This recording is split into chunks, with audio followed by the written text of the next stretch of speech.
மூன்றாவதாக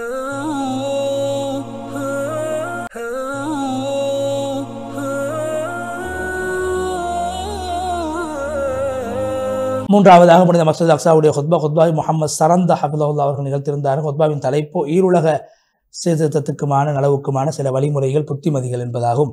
அல்லாஹ்வை புகழ்ந்து ஸல்லல்லாஹு அலைஹி வஸல்லம் அவர்கள் ஸலவாத்து ஸலாம் சொன்னதன் பின்பு அபூதர் கிஃபார் ரலியல்லாஹு தஆலா அன்ஹு அவர்கள் சொன்ன ஒரு ஹதீஸை அடிப்படையாக கொண்டு ஹுத்பாவை அமைத்திருந்தார்கள். அபூதர் கிஃபார் ரலியல்லாஹு தஆலா சொன்னார், நபி ஸல்லல்லாஹு அலைஹி வஸல்லம் அவர்கள் எனக்கு 7 விடயங்களை செய்யுமாறு ஏவினார்கள். 7 விடயங்களை செய்யுமாறு எனக்கு ஸல்லல்லாஹு அலைஹி வஸல்லம் படித்தார். முதலாவது அந்த 7 விடயங்கள் ஹதீபார் சொல்றாரு, அது அவர்களுக்கு மாத்திரமல்ல முழு உம்மத்துக்கும் தேவையான 7 விடயங்கள். முதலாவது சொன்னார்கள் ஸல்லல்லாஹு அலைஹி வஸல்லம் அவர்கள் எனக்கு ஏழைகளை நேசிக்குமாறு, ஏழைகளோடு நெருக்கமாக இருக்குமாறு. இரண்டாவது, எப்போதும் அல்லாஹ்வுடைய அருட்கொடைகளை பார்க்கின்ற போது என்னோடு தாழ்ந்தவர்களை பார்க்குமாறு நபி ஸல்லல்லாஹு அலைஹி வஸல்லம் அவர்கள் கேவினார். என்னை விட உயர்ந்தவர்கள், துன்யாவுடைய விடயத்தில் உயர்ந்தவர்களை பார்க்கக்கூடாது என்று சொன்னார்கள். உறவினர்கள் எங்களை துண்டித்தாலும் உறவினரோடு சேர்ந்து நடக்க வேண்டும் என்று பணித்தார்கள். அதே போன்று மனிதர்களிடத்தில் எந்த ஒன்றும் கேட்கக்கூடாது, கண்ணியமாக வாழ வேண்டும் என்று ஸல்லல்லாஹு அலைஹி வஸல்லம் பணித்தார்கள். கசப்பாக இருந்தால் உண்மை உரைக்க வேண்டும் என்று சொன்னார்கள். அல்லாஹ்வுடைய விடயத்திலே எந்த ஒரு பழிக்கக்கூடியவருடைய பழிப்பையும் பொறுப்பெடுக்கக்கூடாது என்று ஸல்லல்லாஹு அலைஹி வஸல்லம் அவர்கள் சொன்னார்கள்.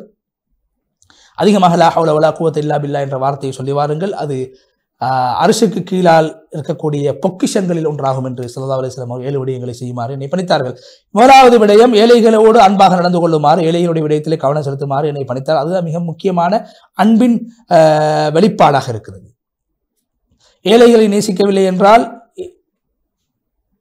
ஏழைகளை நேசிக்காதவனாக இருந்தாலும் பரவாயில்லை, ஏழைகளுடைய விடயத்தில் கவனம் செலுத்தக்கூடியவனாக இருக்க வேண்டும், ஏழைகளோடு நெருக்கமாக இருக்க வேண்டும், ஏழைகளுடைய தேவைகளை கேட்டறியக்கூடியவராக இருக்க வேண்டும், ஏழைகளுடைய உணர்வுகளையும் வருத்தங்களையும் சிரமங்களையும் காயங்களையும் உணரக்கூடியவனாக இருக்க வேண்டும், ஏழைகளுடைய அபிலாஷைகளை நிறைவேற்றக்கூடியவனாக இருக்க வேண்டும், ஏழைகளோடு சேர்ந்து பழக வேண்டும், ஏழைகளோடு சேர்ந்து நடக்க வேண்டும். உமர் கத்தாப் சொன்னார்கள், என்னுடைய ஆட்சி காலத்திலே எங்காவது ஒரு இடத்திலே ஒரு குதிரை இரடி விழுந்து அவருடைய கால் அடைந்தாலும் அது பற்றிய இடத்திலே கேட்கப்படும் என்று.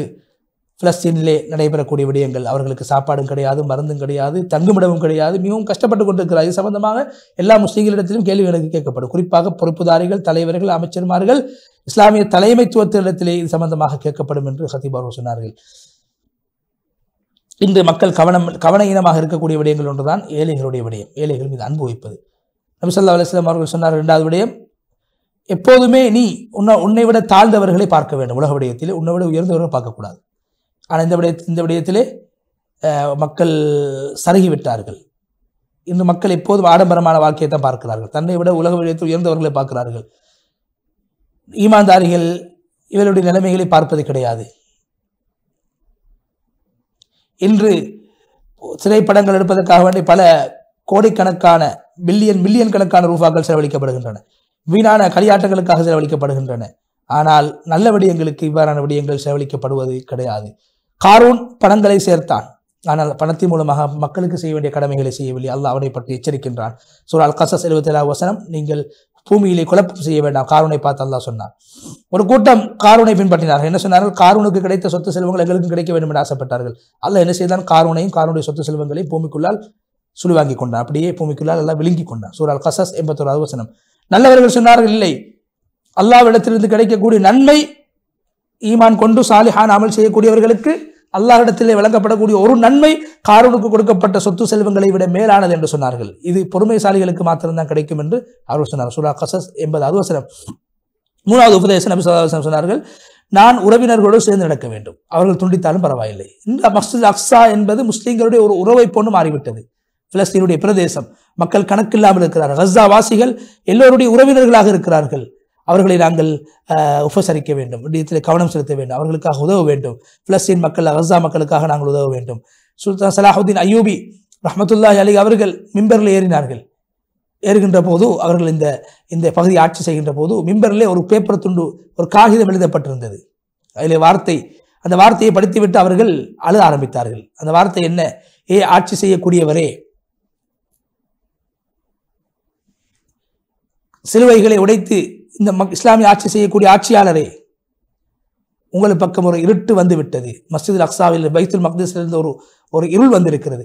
எல்லா பள்ளிவாசல்களும் சுதந்திரம் பெற்று பரிசுத்தமாக இருக்கும் போது நான் இழிவுபடுத்தப்பட்டுக் கொண்டிருக்கிறேன், நான் கேவலப்படுத்தப்பட்டுக் கொண்டிருக்கிறேன், நான் அசிங்கப்படுத்தப்பட்டுக் கொண்டிருக்கிறேன் என்ற அந்த கடிதத்தை, அந்த வார்த்தைகளை கொண்ட காகிதத்தை பார்த்த சலாஹுத்தீன் அய்யூபி ரஹ்மத்துல்லாஹி அலைஹி அவர்கள் அழுதார்கள். அதுக்கு பின்னால் தான் அவர்கள் பைத்துல் மக்திஸை வெற்றி கொள்ள வேண்டும் என்று வந்தார்கள். இந்த உம்மத்துக்காக வேண்டி பாடுபட்டார்கள். ஹதீஸுல் குதுஸிலே அல்லாஹ்வுடைய அர்ஷுக்கு கீழே எழுதப்பட்ட வார்த்தை என்ன தெரியுமா? யார் உறவை சேர்ந்து நடப்பாரோ அவரோடு நான் சேர்ந்து நடப்பேன், உறவை யார் துண்டிப்பாரோ அவரை நான் துண்டிப்பேன் என்ற வார்த்தை எழுதப்பட்டிருக்கிறது. 4வது உபதேசம், யாரிடத்திலும் எதையும் யாசிக்கக்கூடாது, சுயமரியாதையோடு வாழ பழகிக்கொள்ள வேண்டும். இந்த பூமியை விட்டுக் கொடுப்பதற்காக வேண்டி யார் யாரெல்லாம் என்னென்ன பிச்சைகளை போடுகிறார், உதவிகளை செய்கிறார், அவைகள் நாங்கள் யாரும் ஏற்றுக்கொள்ளக்கூடாது. நாங்கள் தலை நிமிர்ந்து சுயமரியாதையோடு வாழ பழகிக்கொள்ள வேண்டும். யாரிடத்தில் யாசிக்கக்கூடாது, யாருடைய பொருளையும் ஆசைப்படக்கூடாது. அல்லாஹ் குர்ஆனில் சொல்கிறான், நீங்கள் வறுமையை பயந்தால் அல்லாஹ் அவருடைய கிருபையினால் உங்களிடத்திலே அவருடைய வறுமையை போக்கி உங்களை செல்வந்தவர்களாக ஆக்குவான். சூரா தௌபா 28வது வசனம். எனவே இஸ்லாமிய ஆட்சி உலகத்திலே தலை தூக்கி நிமிர்ந்து வாழ்ந்ததற்கான காரணமே அவர்கள் யாரிடத்திலும் யாசிக்கவில்லை, காசுக்காக மார்க்கத்தை விட்டுக் கொடுக்கவில்லை, தலை நிமிர்ந்து வாழ்ந்தார்கள், சுயமரியாதையோடு வாழ்ந்தார்கள். அடுத்த உபதேசம், மீண்டும் மீண்டும் அவர்கள் அந்த உபதேசத்தை செய்த 7 உபதேசங்களை ஞாபகப்படுத்துகிறார்கள். அதுக்கு பின்னால்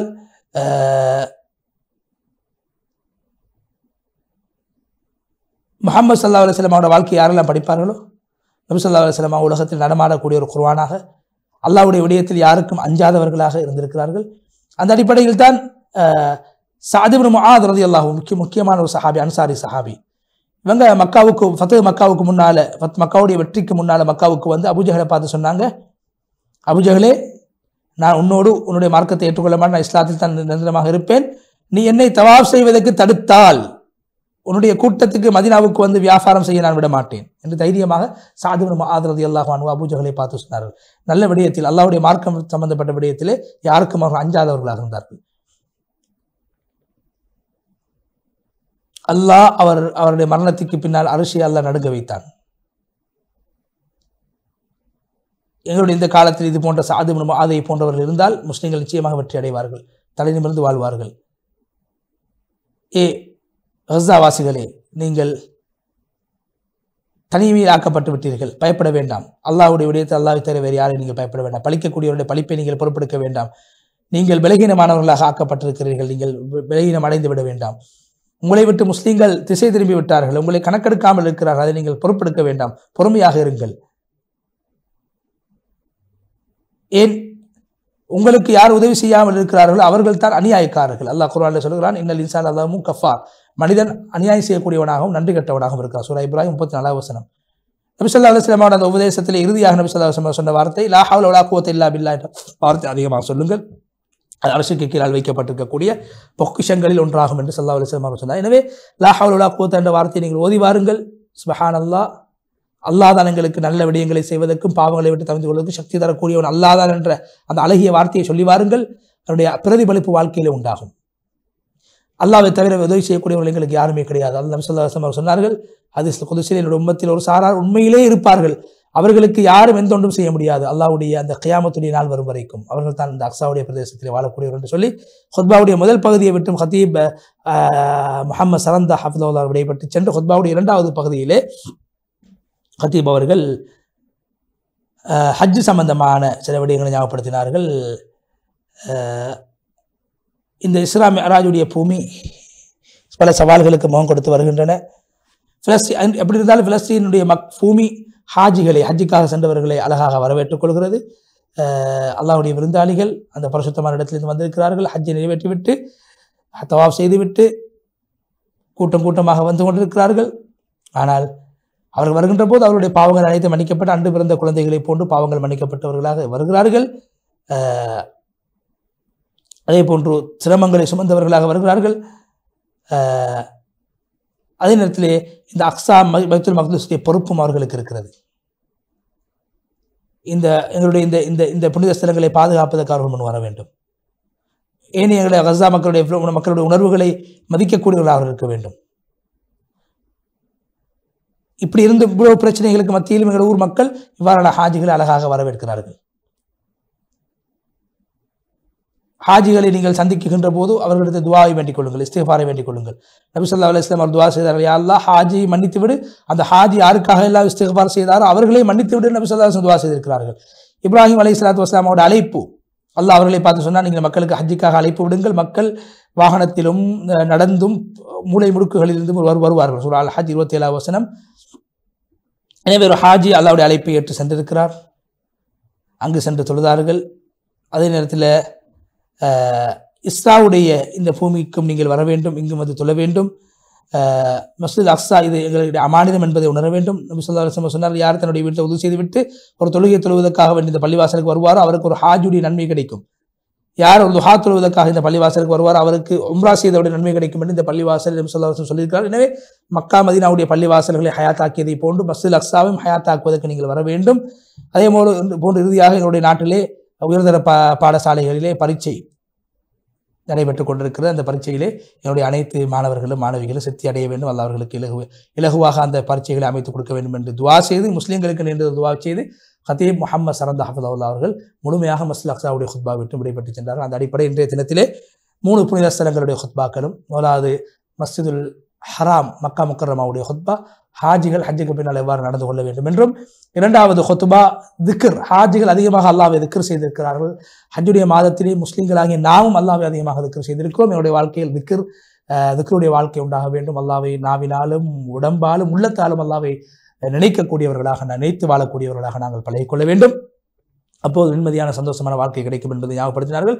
மூன்றாவது ஹுத்பாவிலே நபி ஸல்லல்லாஹு அலைஹி வஸல்லம் அவர்கள் செய்த 7 உபதேசங்களை வைத்து நவீன பிலஸ்தீனுடைய பிரச்சனைகளை முன்வைத்து ஹதீப் அவர்கள் அழகாக முன்வைத்தார். எனவே அல்லாஹ் தஆலா இந்த 3 ஹுத்பாக்களின் மூலமாக படிப்பினைகளை பெற்று வாழ்க்கையில் மாற்றத்தை உண்டு பண்ணி அல்லாஹ்வை நினைத்து வாழக்கூடியவர்களாக, அல்லாஹ்வுக்கு நன்றி உள்ளவர்களாக வாழக்கூடியவர்களாக அல்லாஹ் நம் அனைவரையும் ஆக்கியறல வேண்டும் என்று துவா செய்து, ஒரு நேரமாக நிகழ்ச்சியை பார்த்து கொண்டிருக்கக்கூடிய உங்களுக்கு அல்லாஹ் தஆலா அருள் பாலிக்க வேண்டும். இந்த நிகழ்ச்சிகளை மற்றவர்களுக்கு சமூக வலைதளங்களின் ஊடாக பரப்பக்கூடிய உங்களையும் அல்லாஹ் கபூல் செய்து கொள்ள வேண்டும், ரஹ்மத் செய்ய வேண்டும், அருள் பாலிக்க வேண்டும் என்று துவா செய்து, நிகழ்ச்சி தயாரிப்பாளர் சகோதரர் ரிஸ்வான் அவர்களுக்கும் தொழில்நுட்ப உதவியாளர் சகோதரர் ஷர்ஃபான் அஹமது அவர்களுக்கும் நன்றிகளை தெரிவித்து, நேர்களாகிய உங்களுக்கும் நன்றிகளை தெரிவித்து, இன்னும் ஒரு மனாபில் உஸ்தாத் நிகழ்ச்சியோட உங்கள் அனைவரை மீண்டும் சந்திக்கும் வரை விடைபெற்றுச் செல்கிறோம். வாஹிரு தஅவானா அல்ஹம்துலில்லாஹி ரப்பில் ஆலமீன். வஸ்ஸலாமு அலைக்கும் வரஹ்மத்துல்லாஹி வபரகாத்துஹு.